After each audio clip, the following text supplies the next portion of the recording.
Your role in the video ecosystem. Magnus. Yep, my name is Magnus Svensson. I work at a company called Eyevinn Technology. We're providing streaming media specialists to the Swedish and Nordic market. So we're helping all our customers, broadcasters, operators to get onto streaming media and online media.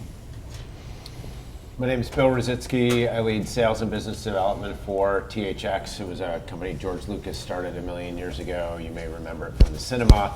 And we're in the process of launching a streaming certification program along with some technology around 3D audio that we can show demos of. So excited to be here. I'm Helge Hoibraaten from Vimond Media Solutions. We provide over-the-top technology for leading brands around the world to do OTT services. Here in the US, we're known for Comcast, supporting Reuters, CBS on their offerings. Yeah. Hi, my name is Xavier Kochhar, founder of the Video Genome Project, the VGP structured data company that goes out into the collective, really any open digital ecosystem, finds disparate semantic data sets, brings them back to a central repository, programmatically cleans and structures them, and then examines relationships between these semantics to really glean deep metadata understanding around video. We're now part of the Hulu family, so if you're here this morning listening to the CTO, a lot of the metadata behind that, that was their thesis as to why they purchased our company. Great.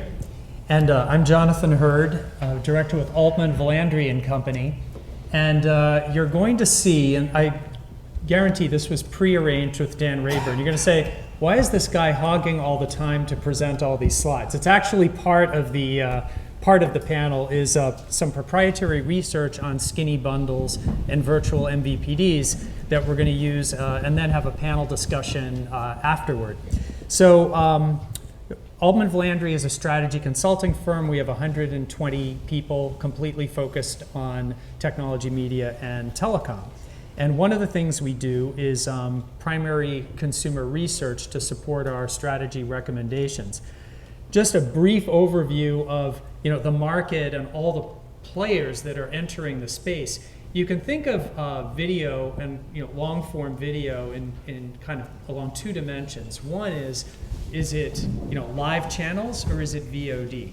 And then another dimension is how is it delivered over traditional infrastructure, wired, satellite, or over the internet. And so we've got traditional MVPDs in that live space, also with VOD offers. And then we've got new entrants now, like YouTube TV, PlayStation View, Hulu Live, who are entering the space. And some of the existing players, like DirecTV, has DirecTV Now delivered over the internet, and Sling, which is Dish, delivering live channels over the internet. And then, of course, players like Netflix, who are internet VOD. But we're seeing this really crowded space with growth in SVOD, skinny bundles, so cheaper, slimmer offers, these virtual MVPDs, and then in many cases video is a loss leader. So when you think about Amazon and their revenue model, Amazon Prime and the video aspect of that, commerce is really a way to monetize those customer relationships. Or YouTube and YouTube TV, the advertising associated with that as part of the broader information about consumers is another way to monetize.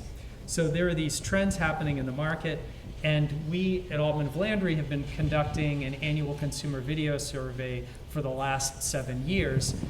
You're going to see data and findings from our survey that we conducted last summer with a sample of 5,000 respondents. And we really decided to focus in on skinny bundles and virtual MVPDs and get a sense of what's likely to happen in the market as a result of all these new entrants. But our survey covers a lot of other topics as well. And a couple of those findings, you see a lot of difference in behavior by age range. So we asked, which form of video are you more likely to turn on without having a plan for what you're going to watch? And younger consumers, more than half of those under age 35, turn to online video sources. And you can see how it drops down dramatically with older consumers still turning to traditional pay TV. Another interesting finding was around, how often do you have problems with streaming TV shows and movies? And this is of those respondents who say they watch over-the-top video at least weekly. You could see how half of the time or more often that a large percentage of respondents, roughly a third of those in the sort of 25 to 44-year-old age range, have problems watching online video. So online video still has kinks to be worked out. So we, in the survey, asked the 5,000 respondents about 150 different individual TV channels to get a sense of how much they're willing to pay for those.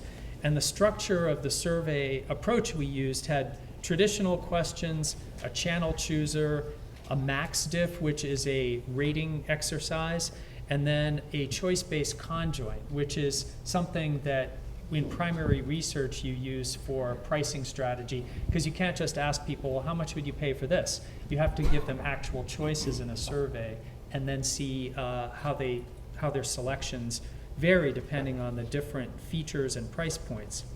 So the simulation and modeling that we did, we combined the max diff and choice-based conjoint into a simulator, and then we have that box that says existing market offers.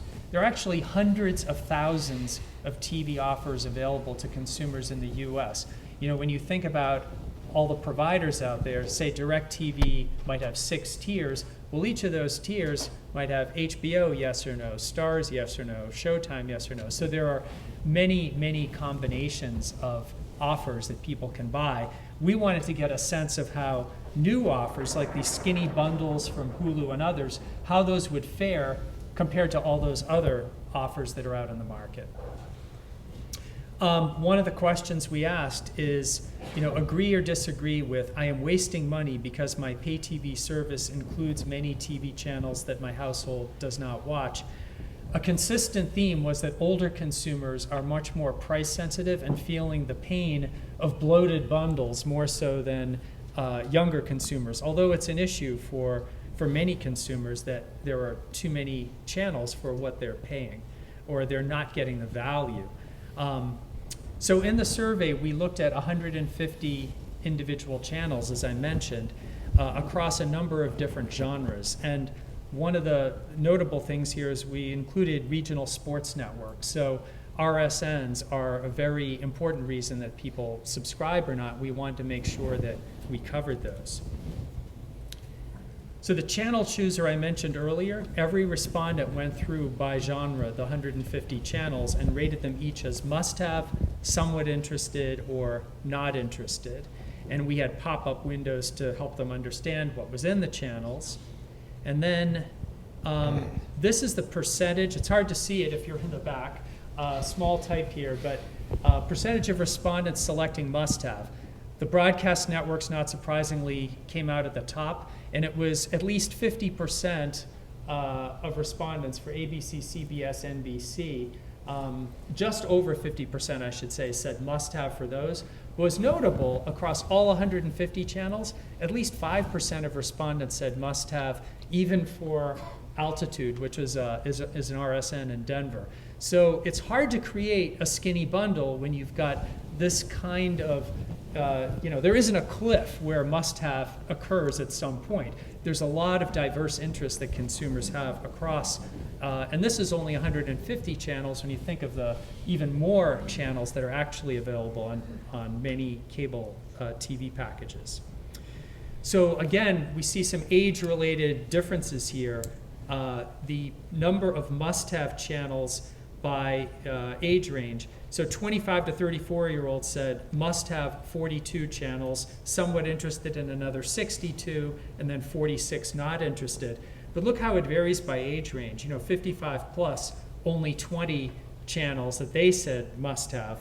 And you compare that to average watched in a typical week, and it's roughly 2 times the amount of must-haves versus average watched in a typical week, which isn't surprising given that some channels, the programming varies over the course of a year, where I might just watch a certain sport on an RSN, or maybe I watch only a certain show on AMC and not others. So, but we do see this age-related behavior again. We forgot all our favorite channels, 55 and over. Say that again? We forgot all our channels.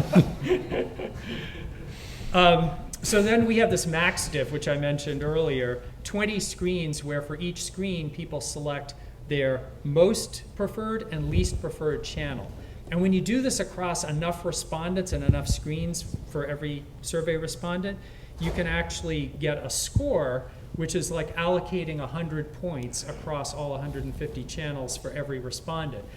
So again, if you're in the back, maybe slightly harder to see this, but by age range, the MaxTV Scores, which is effectively the willingness to pay by channel, was for older, 35 plus, highly centered around the broadcast networks, and then it falls off. But some other interesting examples, Comedy Central, the number 3 channel for 18 to 24-year-olds, the number 7 for 25 to 34, not even in the top 30 for 35 plus. So if you have a household with multiple age ranges of people, again, tough to create a skinny bundle that has broad appeal. Even more evidence of that, within the same household, you might have men and women, right? So 25 to 34-year-olds, what we showed here is the top channels. ESPN, number 1 for males, not even in the top 30 for women. And by the way, these are people answering the survey on behalf of their own household, supposedly. So not just personal interest, household interest, but men and women have different enough interests that, again, try to make a skinny bundle out of this that appeals broadly. It's tough. So the choice-based conjoint screen, this looks pretty messy, but what we did is we had 12 anchor channels and then a bunch of product features. And we said to respondents, even if these offers don't exist today, imagine if they did. And you could see the brands we tested, some of them, Facebook, Netflix, they don't have live TV channels today. But we thought, let's test those brands. And Sony does have PlayStation View.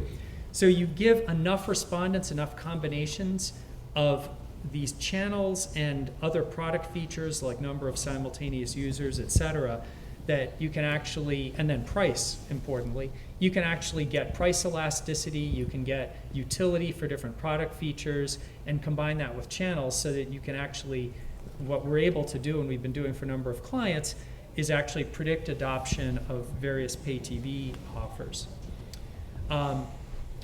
This is, again, a little hard to see, but it just shows the utility for different attributes. So price, higher in the page is better, so $20 is a lot better than $180 at the bottom. We have different provider brands, which are also important. So Cable Co, in quotes here, because that was a provider that each respondent saw a different provider depending on their zip code, and that's actually higher value than Netflix, which is higher value than all the other brands we tested. It's interesting that Netflix finished second, even though they don't even have a live pay TV offer.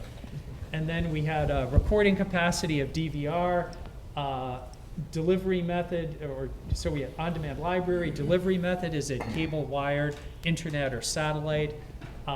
Number of other live channels, number of simultaneous users, and then can you fast forward during ads? So these are the building blocks of creating an offer. Combine these with the channels, and it creates, in a simulator, an ability to measure or simulate adoption. A couple of interesting things, again, by age range. You can see how much more ahead of Netflix Cable Co. as a brand finishes for older respondents, that with 18 to 24-year-olds, they're roughly the same. In fact, Netflix finishes a little bit ahead. And the other brands, further down the list. And then delivery method, also really interesting. Older respondents like having a cable or wired delivery method. Over the internet finishes way behind, whereas 18 to 24-year-olds, cable and wired and internet roughly the same, and satellite well below. and keep in mind, this is on average across everybody. There are all kinds of different segments and pockets of interest in in satellite, for example. So we actually used the simulator to predict demand for Hulu Live. And this is just before the actual announcement. And what's different here is, it's got the 4 ownership groups, Disney, Fox, NBCU, Time Warner, and then CBS and A&E deals are also announced. There are also 3 channels from Scripps, which are not included in this. But this, you can see on the x-axis of this chart on the left, that's the monthly price of a hypothetical Hulu offer. And then the market penetration, which is essentially the adoption rate, is on the y-axis. Remember, we were talking about how hard it is to create skinny bundles. Well, we're predicting only about a 2% take rate for Hulu Live, given the combination of channels that are in the offer and the price point, which is actually $40, so a little cheaper than what we've shown here. On the other hand, the channel offering's a little bit different too. And what we did, we have an optimizer, and we said, well, let's see, are there other combinations of channels that would do better? And with the optimizer, we said, let's limit it at $13.50 in affiliate fees. And that translates to a price point of roughly $15 or $16. We found an offer that didn't include the 4 Hulu owners, but did include almost everything else, and that had like double-digit take rate. Hardly a skinny bundle because it's got 100 or so channels in it. So it's an affordable bundle, though. So anyway, the key takeaways, summarizing, we saw older consumers more price sensitive, have more pain of bloated bundles, but it's hard to create skinny bundles that have broad appeal because of these various differences in interest. And Hulu Live and YouTube TV actually, from what we can see, are likely to have low adoption given the channel mix and price points. But we have found affordable bundles that generate higher than that, higher take rate, more like in the double digits. So that is the intro to the panel. Thank you for bearing with that background, but now we're going to dive in and talk about this. And Xavier, maybe starting with you, you're obviously a part of Hulu now. And what we didn't cover, and you and I have talked about this a lot, is the research didn't get into user experience, and it was very much around the channels themselves, the product features.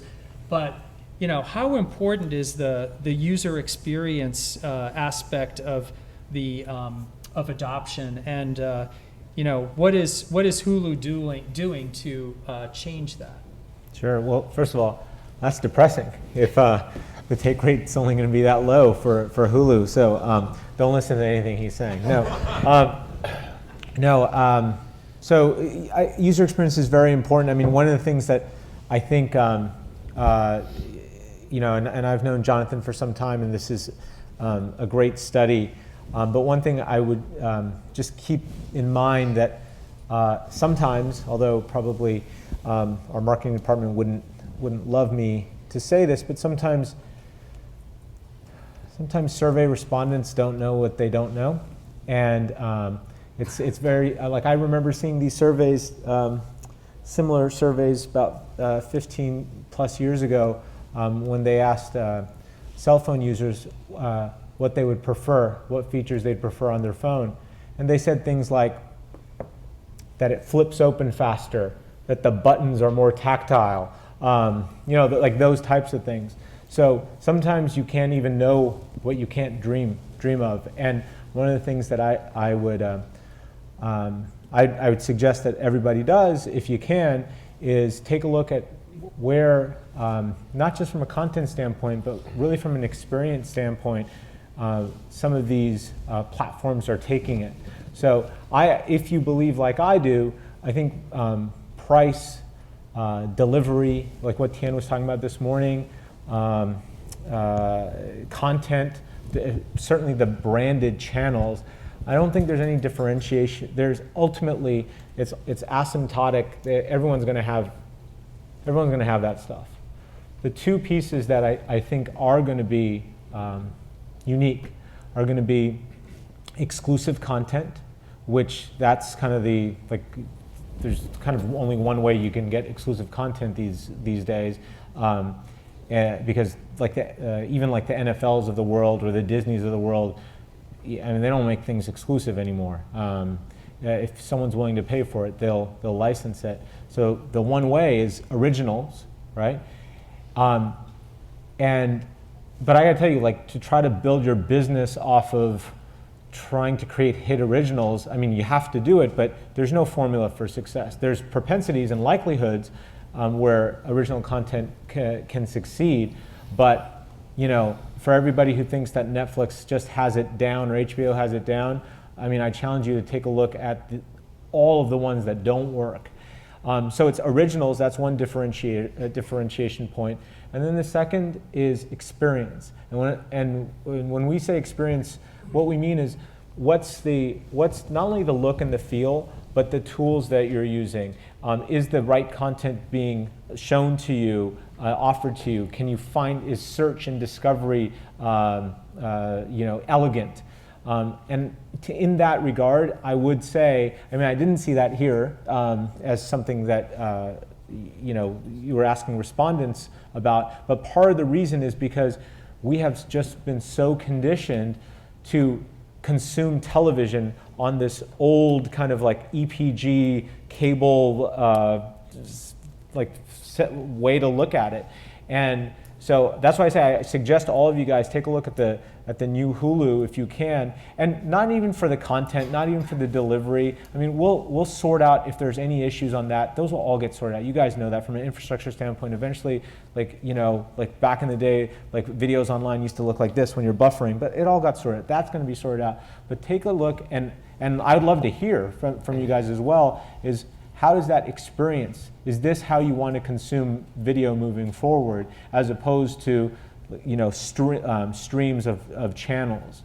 So anyway, I think we've done a lot of work. I'm very proud of the team at Hulu, but I think user experience is the key differentiator, and I think you're going to see a lot of fast followers in this space, because somebody, Tien this morning was saying that part of the reason why the prices are so expensive is because most of the top content keeps on increasing its, ESPN just keeps on increasing its subs fees. And it's simply not sustainable if you can't amortize those affiliate fees across a wide swath of subscribers, like you were able to, with 10 million homes here, 8 million here, or if you're Netflix, like 100 million homes. You can't do that for 2, 5, 7, et cetera. So so you're going to find you have to find ways of getting higher ROI on other items. That's all I'll say. Yeah. What are the rest of you think about consumer experience, and what are the key differentiators that Xavier brought up? Search discovery, the look and feel on the screen. What have you seen in other markets or in other providers that's been a real differentiator? I'm glad you brought up the buttons on the phone, because I think when we look at the transformation that the TV industry is going through now, and which despite all the hurdles we're seeing, is such an enormous, got so enormous potential, and we're so lucky to be here right now when it happens. It's not happening every decade. An industry like this is transforming so fundamentally. But I would say the skinny bundles are a bit like the buttons on the phone. It's like we're answering our own questions, like how can we improve what we do, instead of looking what would be beneficial for the viewers. So I think skinny bundles is good for many people, but I think it's a legacy from an era that is about to end, where physical limitations controlled the whole way the value chain was set up. There is very good physical reasons for why we have the business set up as it is today, but that's no longer going to be in place.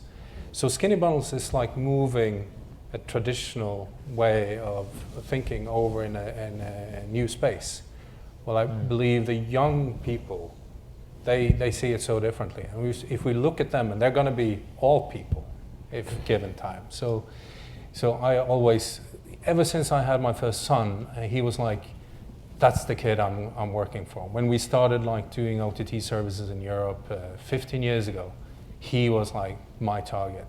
I didn't care about people with gray beard and gray hair. I only cared about him. And it turns out what? Yeah, most people actually like what he likes now. And just to compare, the service that we built up was also where we spun out of Vimond afterwards with the experience to help people around the world do the same. It's now in 20% of the households in Norway. And that's a very fiercely competitive market. It's very small, but it's fiercely competitive. You have 3 major networks just like here. And this is just one of those network services. And everything they offer is, all their content is offered OTT as well as through every cable and satellite and every possible distribution.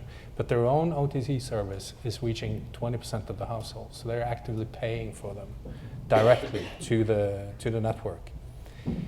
And I think that's because they're content focused and user focused and viewer focused, not technically focused. They look at what does the viewer want. And we see that as a trend in Europe that has probably gone OTT like quite many years before here. The industry wasn't as successful as here, so it was breaking up more easily. But what we see is people are levitating towards provider of content and the people who curate that content, and not the people who just are like the technical deliverers of that content. And I would be very, very surprised if not the same things are going to happen here. And and that's why it's so interesting to see these strange hybrids where Hulu, with their original content and their TV content, coming from a pure video on demand world, now moving into live, and I think that's a smart move actually. Even though I don't believe it at long term, it's a smart move in combining these products, because there are still people with gray beards that sometimes like to watch linear TV. Yeah. One other factor, and I'm going to leave it over to you guys, but I think I called around to some of our European broadcasters, just asked their opinion about what we were discussing today. And I found some figures that is pretty interesting. So I tried to average out and see like a megatrend here. But remember, these are major networks, so they provide of course they have a bunch of linear channels, they have a bunch of premium sports, and they have a large video archive available for on-demand viewing. And they package all of this into a multi-tiered or a single-tiered product online. What struck me now is that out of the viewing, so the viewing habits, and like some of these services are spreading really wide, 60% of the viewing is live and 40% is on demand. But what's even more interesting, if you look at the live viewing, out of that, 2/3 is live, really live, like straight from camera to screen, like sports and stuff like that. And only 1/3 of that, so less actually than 20% of all viewing is a linear schedule. So that is people who have everything thrown at them from the same service. So that's interesting numbers, I believe. And we're seeing with the customers like viewing times per day now up to 2 hours 20 minutes. So this is taking over like as the primary viewing service for audience. That's just one network. Interesting. So, we didn't, in the research that we did, talk about user experience, how hard it is to find content, discover it. There are all these other aspects that might cause somebody to choose one service over another. And Bill, one of the things we also didn't ask about is the quality of the video itself. And we did ask people if they have problems with the, with the internet viewing, but quality of video, quality of the audio, how do you see current over-the-top offers and their quality relative to traditionally delivered, and what's the potential? Right. You had pointed out in your survey the issues that people see with problems and how they find that annoying and that skews by ages. Prior to THX, I was at Adobe and ran all of our media partnerships with the large media companies. And it was really clear then, and is clear now, what we talked about was people like to differentiate on content. I do think that there's a distinction between sort of search and recommendations, right? Like, you know, the hardest part to me as a consumer, and I think people really struggle with this, is Friday night you want to go watch a movie, and it's, okay, how do you find a movie that you want to watch? And then it's sort of like, what type am I interested in? And that problem to me still hasn't been solved by anybody. And the notion of skinny bundles and quality of what people want today is they want a high fidelity experience, right? And you see more and more people. I'm sort of curious in this audience, how many people have a sound bar hooked up to their TV at home that they stream stuffs to? So looks like well more than half. And so what we find is a higher demand for sort of more immersive quality, and we're doing a lot on things that's not just, you know, how do you validate that the quality of the content, meaning the encoding and all of that, is up to standards. And we've talked to a lot of media companies where they license out the content and they sort of effectively don't know what happens to it, and so they're looking for a tool to do that. And so we've been really encouraged by the discussions that we've been having, and then, you know, what you can do to really enhance and make that more immersive. And so I think there's two different pieces of that. And do you see over-the-top video as having the potential to be higher quality, given, you know, that it's broadcast infrastructure, traditional infrastructure to handle 4K is, you know, expensive to upgrade? Is, you know, what are the prospects? Right. So I think there's a couple different aspects of that. One is 4K is obviously sort of already here. We think from a consumer standpoint, HDR is actually a bigger wow factor. You know, many of you can probably remember the first time you saw an HD picture versus an SD picture. And it, as my mother once said, it was like cleaning your glasses and you could suddenly see the picture really clearly. And so 4K is less of that leap, but HDR is certainly a massive leap, but it changes the whole workflow. And so we do see more and more people looking for, hey, how do I enhance the overall experience? But those things take time because it involves hardware and other things. The final piece of that is obviously the last mile, and one of the things that, you know, content owners always talk about is I can make the best content, but if that last piece of the connection is spurious, and that could be the router, it could be the cable connection or the internet connection to the house, you know, how you can really understand what that is, because the people who get blamed, right, are the Amazons and the Netflix of the world, and the people that are sort of delivering the content. Got it. And Magnus, we had that you know, observation about problems encountered watching online video. You know, what's happening in terms of solving those problems, and you know, what can we learn in the U.S. from Sweden in particular, or vice versa? Yeah, I believe that skinny bundles might be the transition to online video, but there are technical or challenges that need to be solved, and I think one of them is latency. In Sweden and Europe, we have a very popular song contest or music contest where people or Swedish audience vote for different songs. But online, they need to stop voting about a couple of minutes before the traditional TV. And they actually say it on TV, if you're watching online, you need to stop voting now, and the rest can continue for a while. And also in sports, it's also the obvious choice where you need to get the latency down. And only today I've been hearing a couple of different options on how to get the latency down to seconds, which I think is needed in order for skinny bundles and online to take off. And of course, getting down the distribution mechanisms, getting the content discovery, which I believe is different than traditional TV.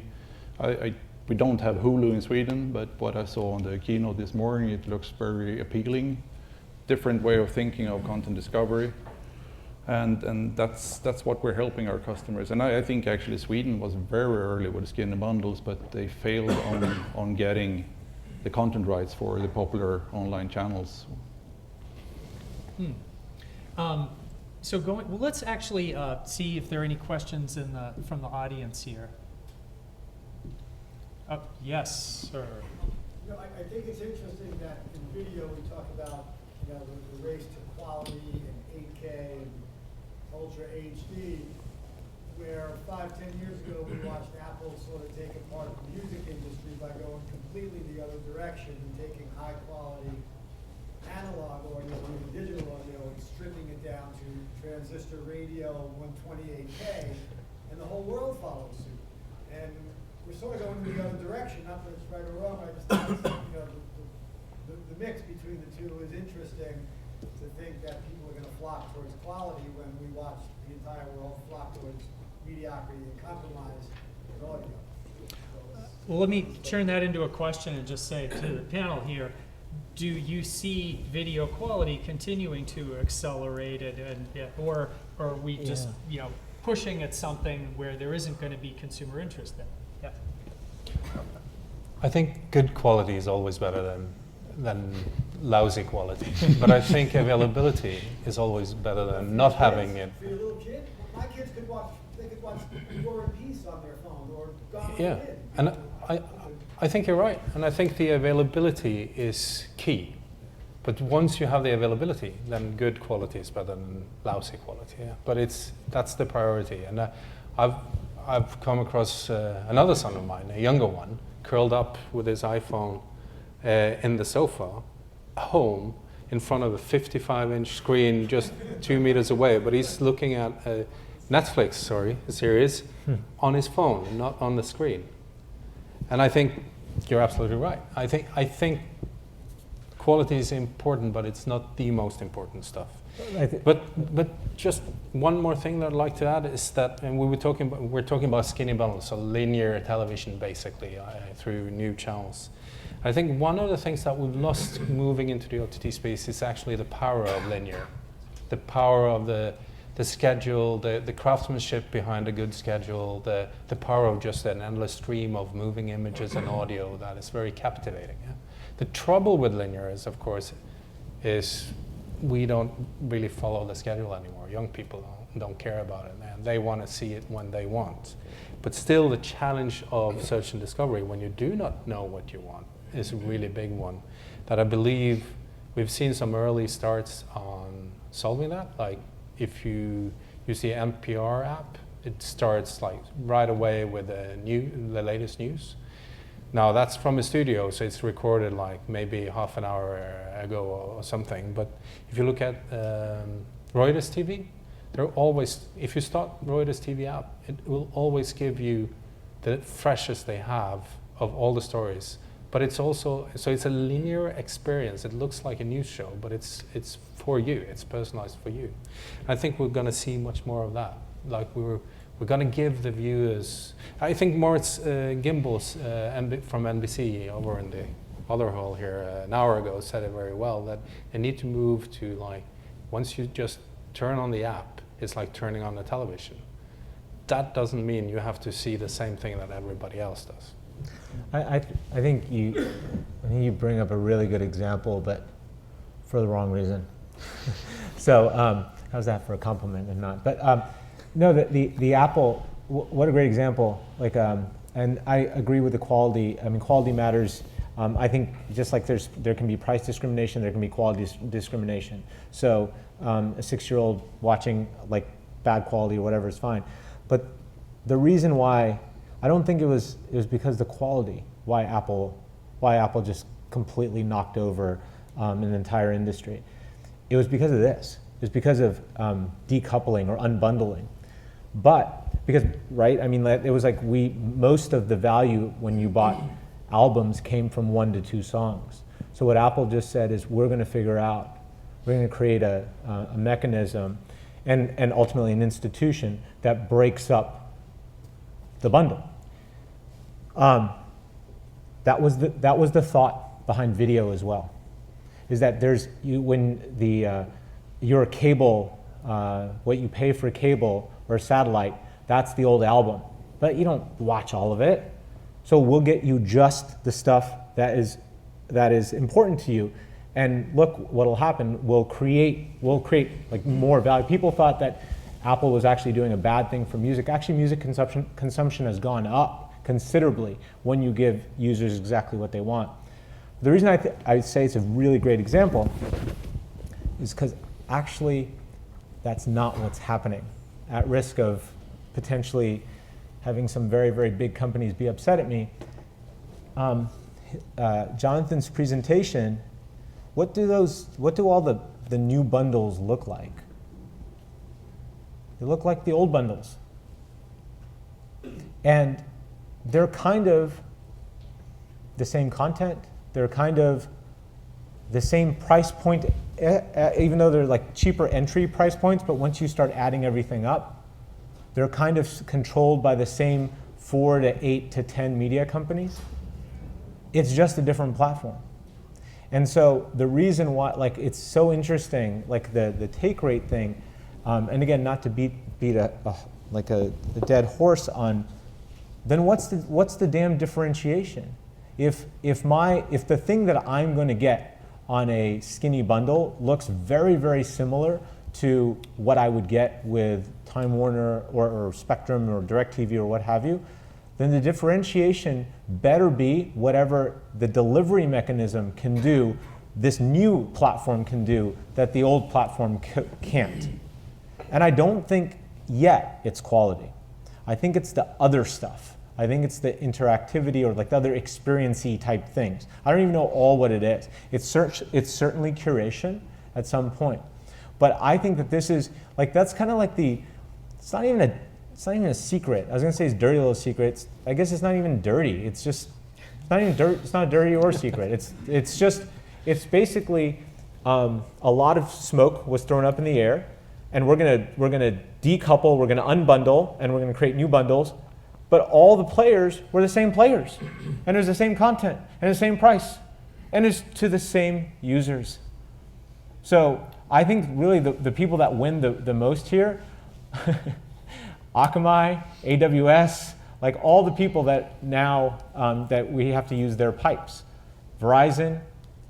Sure, but going to your point of it's the same players, it's not all the same players. I mean, you could argue Hulu's the same player because it's the same players kind of combined together. Netflix is a different player, albeit they were taking content from the same guys originally and now are doing their own. I also think if you look at the aggregate amount of spending per sort of cable subscription versus a skinny bundle, if you assume people are going to go and take that savings and do something else with it, that changes the game pretty dramatically. And if you assume they're going to go get multiple skinny bundles because they're going to have a sports skinny bundle and a, outdoor thing and a reality entertainment one, that then creates a different opportunity to do really unique stuff, which I will agree hasn't really existed. And the whole notion of interactivity there's an opportunity there. We haven't seen it yet, and I think that's. But when you do the math, so let's not use Hulu because it's just launched. So we'll see how it goes. But like DirecTV now, like entry price point $35, but it doesn't have anything. So what's the entry price point for like cable, depending on what your DMA is? Right around $40, $45, $40, let's say. Then if you want to start adding on, well, I want a DVR. Okay, that's $14 a month, or whatever it costs to rent a DVR these days. Okay, but now I want premium. I want HBO and Showtime. And you start adding on, and that's how you get to $70, $80. You start adding on here, you're gonna get to $70, $80 too. And to your point about the players, with the exception of Netflix, and I will, like hats off, in every generation or every half generation, the studios do something stupid and create, because it's a massive multiplayer game if you guys are students of game theory, and each individual actor acts in their own best interest. And in this case, the studio's DVD revenues plateaued, and right then, an OTT player like Netflix said, hey, we'll give you a lot for your libraries. And so they individually all acted in their best interest, which collectively meant that they created this 800-pound gorilla in Netflix. So with the exception of Netflix, it is so difficult to be an OTT player that is niche targeted. With the exception of players like Crunchyroll or like some anime players or something like that, It is super hard. You have to have scale, and there's only a handful. And the only reason Hulu is because we have the support of our partners, our backers. But it's exactly who you think it's going to be: Comcast, AT&T, Verizon. These are going to be the next general market entertainment skinny bundles. So I do think it's similar. I understand your point. I do, but I do think it's this similar-esque players. And it's on the content side, I don't even see like what the kids like for the content, like the online content.